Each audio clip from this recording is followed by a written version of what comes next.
आज का टॉपिक है गॉस का प्रमेय, गॉसेस थ्योरम। तो गॉस एक वैज्ञानिक का नाम था। गॉस जो है एक वैज्ञानिक का नाम था, बहुत ही अच्छे वैज्ञानिक थे। उनका कहना था कि किसी भी बंद पृष्ठ के अंदर कोई भी क्लोज्ड सरफेस है, खुला सरफेस के लिए गॉस का प्रमेय लागू नहीं होता है।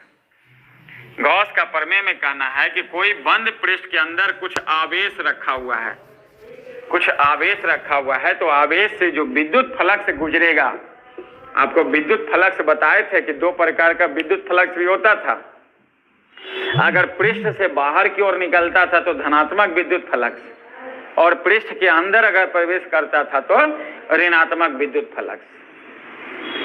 तो चाहे वो धनात्मक विद्युत फ्लक्स हो या ऋणात्मक विद्युत फ्लक्स हो, गॉस का कहना था कि किसी भी बंद पृष्ठ के अंदर अगर कुछ आवेश स्थित है तो इसके कारण, इस आवेश के कारण जो विद्युत फ्लक्स गुजरेगा, विद्युत फ्लक्स को जैसा कि क्लास में बताया गया था फाई से सूचित करते हैं, क्लियर है। तो विद्युत फ्लक्स जो गुजरेगा, वो फ्लक्स जो होगा उसमें जो आवेश रहेगा उस आवेश के परिमाण के 1/ε0 गुना के बराबर होगा, क्लियर है।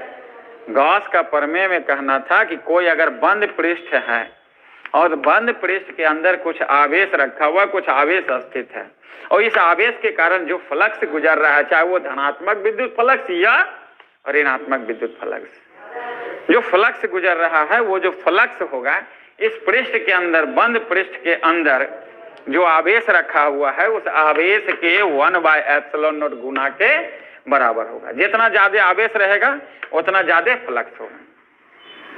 यानी बंद पृष्ठ से जो फ्लक्स गुजरेगा किस पर निर्भर करेगा? आवेश पर। किस पर? आवेश पर, कि बंद पृष्ठ के अंदर कितना आवेश रखा हुआ। आवेश कम रहेगा तो फ्लक्स भी इससे क्या होगा? कम गुजरेगा, और अगर आवेश कम रहेगा तो फ्लक्स भी कम होगा। ना कि आकार आकृति पर। बंद पृष्ठ छोटा भी हो सकता है, बड़ा भी हो सकता है। जैसा कि आपको पूछा गया क्वेश्चन है कि क्लास में भी बताए थे कि कोई बंद पृष्ठ अगर 2 सेंटीमीटर इसका त्रिज्या है, और कोई बंद पृष्ठ इसका मान लेते हैं कि 5 सेंटीमीटर त्रिज्या है, बंद पृष्ठ जो है उसका त्रिज्या बढ़ा दिया गया है, इसके अंदर जो आवेश है उतने हैं, मान लेते हैं 10 कूलम आवेश इसके अंदर है, इसके अंदर भी 10 कूलम है, आवेश दोनों में बराबर है, बट क्या है, रेडियस जो है बढ़ गया। इसका 2 सेंटीमीटर था और इसका 5 सेंटीमीटर हो गया। तो क्या फ्लक्स में कोई परिवर्तन होगा? नहीं होगा, नहीं होगा।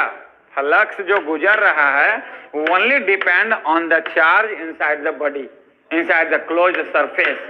कोई बंद पृष्ठ के अंदर जो आवेश रखा हो उस आवेश पर निर्भर करता है, ना कि उसके आकार पर, ना कि उसके आकृति पर। जैसे मान लेते हैं कि अभी बंद पृष्ठ है, ऐसी बंद को एक बेलनाकार पृष्ठ बना दिए हैं, आवेश उसके अंदर 10 कूलम है, 10 कूलम था ना पहले, अभी भी आवेश कितना है? 10 कूलम है। आवेश के मान में कोई परिवर्तन नहीं किया गया है, सिर्फ यहाँ गोलीय था और यहाँ क्या कर दिए? बेलनाकार कर दिए। ये भी बंद ही है, क्योंकि खुला पृष्ठ के लिए तो गॉस का प्रमेय लागू ही नहीं होगा। गॉस का प्रमेय जब भी लागू होगा तो बंद पृष्ठ के लिए होगा। तो गोलीय से बेलनाकार कर दिया गया, तो पूछेगा कि फ्लक्स में क्या परिवर्तन हो जाएगा? नहीं होगा। फ्लक्स का मान ना तो आकार पर और ना तो आकृति पर निर्भर करता है। हाँ, होना क्या चाहिए? जो आवेश है वो सतह के बंद पृष्ठ के अंदर होना चाहिए, और यही आवेश अगर बंद पृष्ठ के बाहर रहेगा, बंद पृष्ठ के अंदर आवेश नहीं रहे, आवेश अंदर नहीं रह के आवेश बंद पृष्ठ के कहाँ है? बाहर है, और पूछ दिया जाए आपसे कि बंद पृष्ठ से कितना फ्लक्स गुजरेगा, तो जीरो होगा। इसलिए कि अंदर में आवेश रहेगा तब में फ्लक्स होगा। गॉस का कहना क्या था कि बंद पृष्ठ से जो फ्लक्स गुजरेगा वो फ्लक्स जो होगा उसके अंदर जो आवेश है उस आवेश के 1/ε0 गुना के बराबर होगा। आपको बताया गया था ε0 क्या होता है? क्या होता है बताइएगा? वायु या निर्वात का विद्युतशीलता। ε0 को क्या कहते थे? वायु या निर्वात का विद्युतशीलता, जो कि पिछला क्लास में भी बताया गया था, इसका वैल्यू भी बताए थे 8.85 गुने 10⁻⁻12 SI पद्धति में इसका मान बताया गया था। एप्सिलॉन नॉट का मान, एप्सिलॉन नॉट क्या है? वायु या निर्वात का विद्युतशीलता, इसका मान भी होता है 8.85 गुने 10⁻⁻12। क्लियर है? कहीं कोई दिक्कत? तो गॉस का प्रमेय ना तो आकार पे, ये जो बंद पृष्ठ से जो फ्लक्स गुजरेगा, कोई भी बंद पृष्ठ से जो फ्लक्स गुजरेगा निर्भर किस पर करेगा?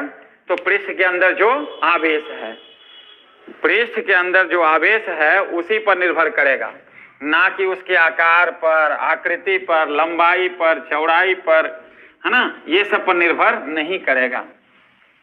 तो कोई भी बंद पृष्ठ से जो फ्लक्स गुजरेगा, चाहे वो बंद पृष्ठ गोलीय हो, बेलनाकार हो या किसी भी टाइप का क्यों ना हो, कोई भी बंद पृष्ठ के अंदर अगर जो आवेश है, मान लेते हैं Q आवेश है, बंद पृष्ठ के अंदर आवेश कितना है? Q है। और इस पृष्ठ से जो फ्लक्स गुजरेगा वो फ्लक्स का मान किसके बराबर होगा? तो बंद पृष्ठ के अंदर जो आवेश है उस आवेश के 1/ε0 गुना के बराबर। जो आवेश रहेगा उस आवेश को किससे गुना करना है? 1/ε0 से गुना कर देना, वही आपका फ्लक्स का मान आ जाएगा। कोई दिक्कत यहाँ पे? Q/ε0, phi = Q/ε0।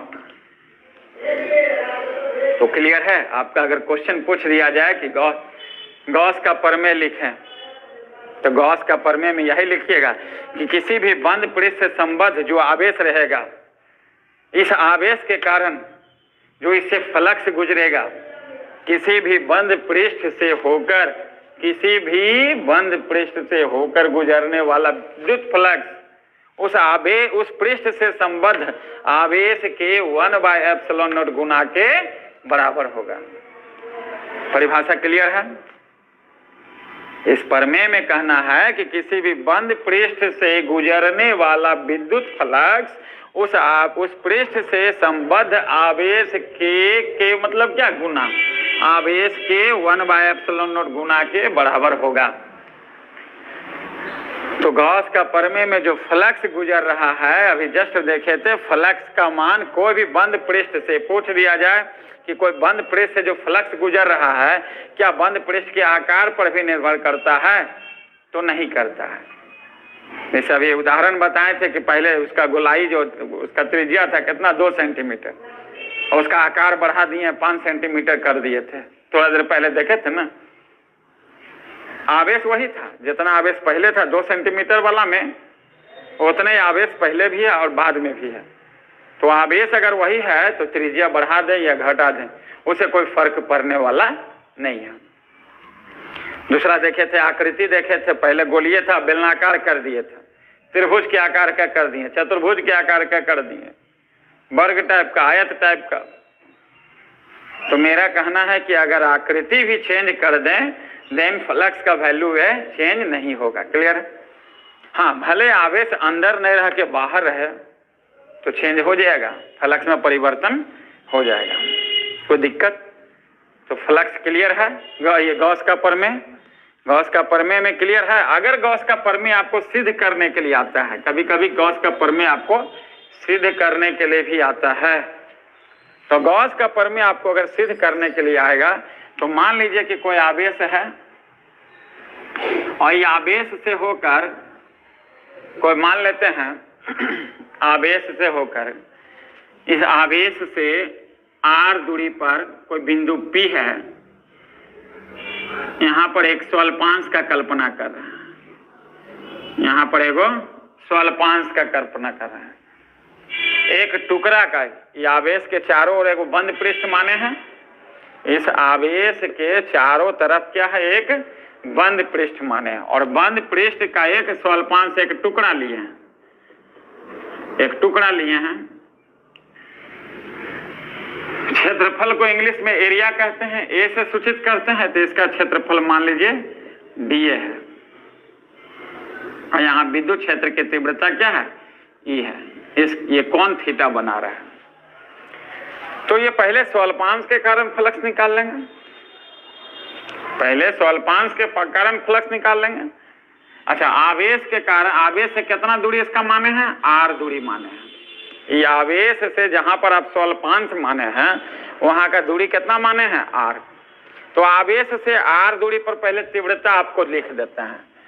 आवेश के कारण r दूरी पर स्थित बिंदु P पर तीव्रता।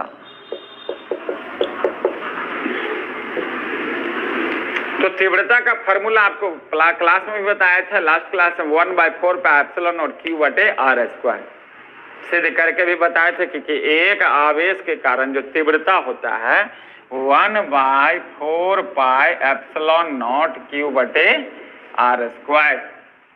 क्लियर है? हम लोग क्या कर रहे हैं, गॉस के प्रमेय को सिद्ध कर रहे हैं। तो एक आवेश माने हैं और इस आवेश के चारों तरफ एगो बंद पृष्ठ का कल्पना किए हैं, क्योंकि गॉस का प्रमेय सिर्फ बंद पृष्ठ के लिए ही लागू होता है, खुला पृष्ठ के लिए गॉस का प्रमेय लागू नहीं होता है। और गॉस का प्रमेय के लिए जिस बंद पृष्ठ का कल्पना करते हैं उसको कौन सा पृष्ठ कहेंगे, गॉसीय पृष्ठ। क्वेश्चन पूछ दिया जाए कि गॉसीय पृष्ठ क्या है, तो सीधे सीधे कहिएगा किसी आवेश के चारों तरफ जिस बंद पृष्ठ का कल्पना करते हैं गॉस का प्रमेय लागू करने के लिए, उसी बंद पृष्ठ को क्या कहेंगे हम लोग, गॉसीय पृष्ठ। तो एक आवेश माने हैं, उस आवेश के चारों तरफ क्या है, एक गॉसीय पृष्ठ खींचे हैं और आवेश से r दूरी पर एगो बिंदु P है। तो गॉसीय पृष्ठ पर एक स्वल्पांश माने हैं जिसका स्वल्पांश का क्षेत्रफल हम लोग माने d है, d स्मॉल है, कैपिटल ऊपर में देखिए तीर का निशान है। क्षेत्रफल एक सदिश राशि है, दूरी अदिश है लेकिन क्षेत्रफल क्या है, सदिश है। और यहाँ पर तीव्रता क्या है, E है। तो ये आवेश से r दूरी पर बिंदु P पर तीव्रता का वैल्यू यहाँ पे लिख दिए। आपको बताया गया है लास्ट क्लास में कि तीव्रता E बराबर क्या, 1/4 पाई एप्सिलॉन नॉट Q बटे R स्क्वायर। एक आवेश के कारण अगर तीव्रता निकालना है 1/4 पाई एप्सिलॉन नॉट Q बटे R स्क्वायर। ये जो स्वल्पांश मान है इसके कारण पहले फ्लक्स निकाल लेते हैं। स्वल्पांश से गुजरने वाला विद्युत फ्लक्स,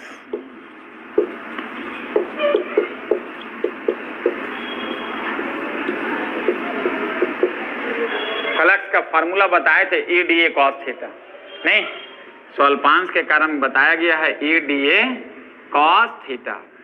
E क्या है, तीव्रता, dA क्या है, स्वल्पांश का क्षेत्रफल।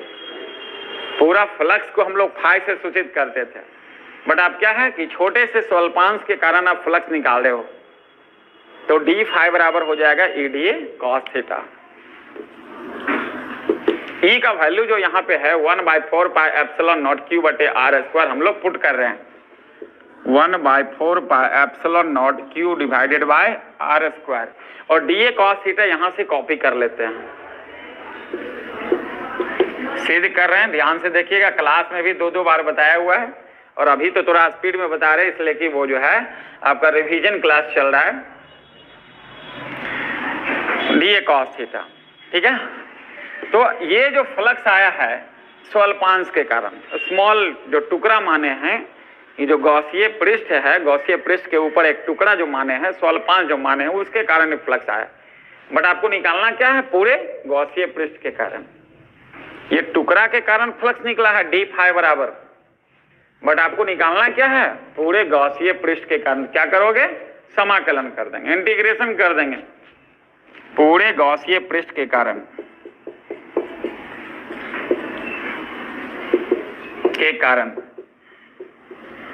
गुजरने वाला कुल विद्युत फ्लक्स।